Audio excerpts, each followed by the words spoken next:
سلیم شیروانی صاحب کی شخصیت بہت ہی قابل احترام ہے اور آپ ان لوگوں میں شامل ہیں، ان سیاسی رہنماؤں میں شامل ہیں کہ جن کے یہاں جو خاندانی روایات ہیں اور جو ہمارے بزرگوں کی تعلیمات ہیں اس کا عکس ملتا ہے، اور ایسے سیاستدان کم ہوتے جا رہے ہیں۔ تو یہ ذرا اسٹیج تک لوگ پہنچ جائیں تو پھر میں ان سے گزارش کروں تو آپ استقبال کیجئے محترم سلیم شیروانی صاحب کا، تشریف لائیں۔ بہت بہت شکریہ میرے بھائی سراج الدین قریشی صاحب، چھوٹا بھائی شفیق قریشی صاحب، میں آپ سب کا بہت شکر گزار ہوں کہ آپ نے مجھے یہاں آنے کی دعوت دی۔ میرے بڑے بھائی غلام نبی آزاد صاحب، بھائی سلمان خورشید صاحب، عمران قریشی صاحب، یوسف قریشی صاحب، حنیف قریشی صاحب، عبد المجید قریشی صاحب، رحمان صاحب، مہربان قریشی صاحب، عبد القریشی صاحب، نعیم الدین قریشی صاحب، اور یہاں آئے ہوئے میرے سبھی بزرگوں اور ساتھیوں، تھوڑا بہت میں آپ کو یہ بتانا چاہتا ہوں کہ میرا رشتہ 3 پشتوں سے ایک سیاسی خاندان سے ہے۔ میرے دادا مرحوم پنڈت جواہر لال نہرو کے دوستوں میں سے تھے، کندھے سے کندھا لگا کے ہندوستان کی آزادی کی لڑائی لڑے اور کئی دفعہ ان کے ساتھ جیل گئے۔ میرے والد، اور جب ہندوستان آزاد ہوا تو پہلے منتری منڈل میں میرے دادا مرحوم منتری تھے۔ میرے والد مرحوم 3 دفعہ ممبر آف پارلیمنٹ رہے، اندرا جی کے ساتھیوں میں سے تھے، اور میں نے اپنی سیاسی زندگی 1984 میں مرحوم راجیو گاندھی صاحب کے ساتھ شروع کی۔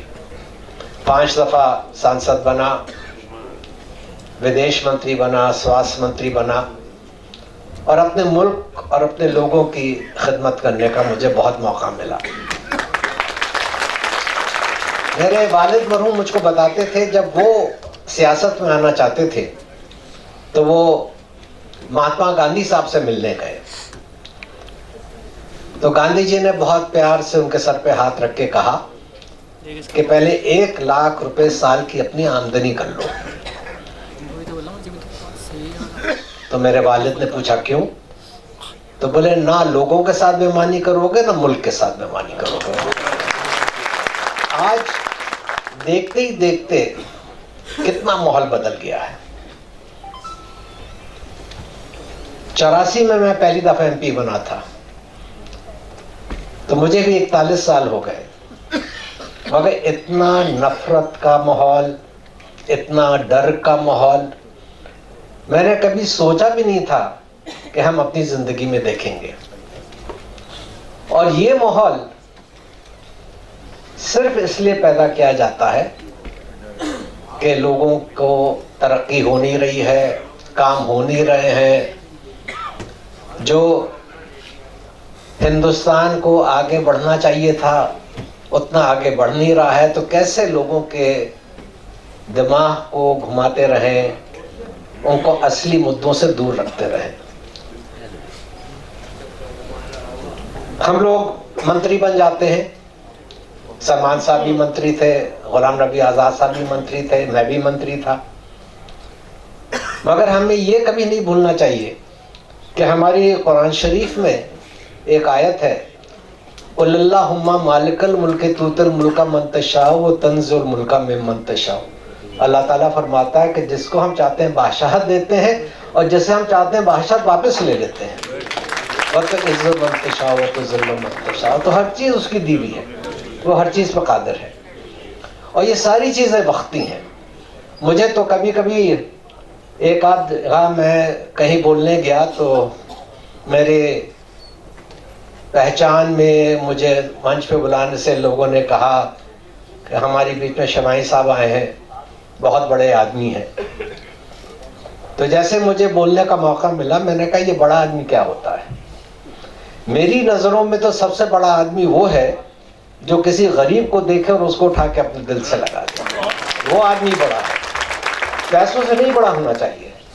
اپنے سوچ میں، اپنے کام کرنے کے طریقے میں، رشتہ بنانے میں.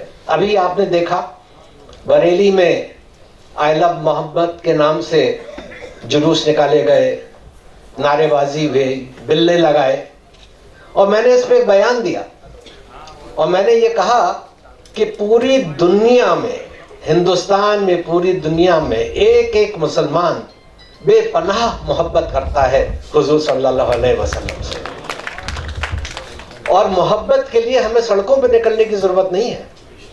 اگر ہمیں اصلی محبت ہے تو ہمیں ان کے بتائے ہوئے راستے پہ چلنا ہے.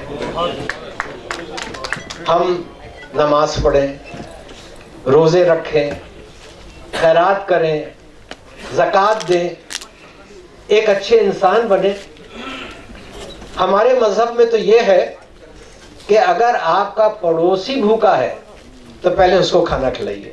یہ نہیں کہا ہے کہ مسلمان پڑوسی، لفظ ہے پڑوسی. اور آپ سب اس بات سے واقف ہوں گے کہ حضور صلی اللہ علیہ وسلم کی زندگی کا ایک واقعہ ہے کہ ایک عورت جب وہ گزرتے تھے تو ان پہ کوڑا پھینکا کرتی تھی. ایک دن نہیں پھینکا تو آپ رکے وہاں پہ، اجازت لے کے اس کے گھر گئے تو پتہ چلا اس کی طبیعت بہت خراب ہے.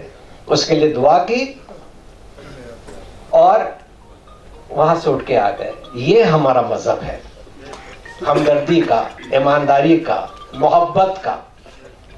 اور اس مذہب کو اگر ہم ایک اچھے مسلمان بنیں گے تو خود بخود لوگ ہم سے جڑتے چلے جائیں گے.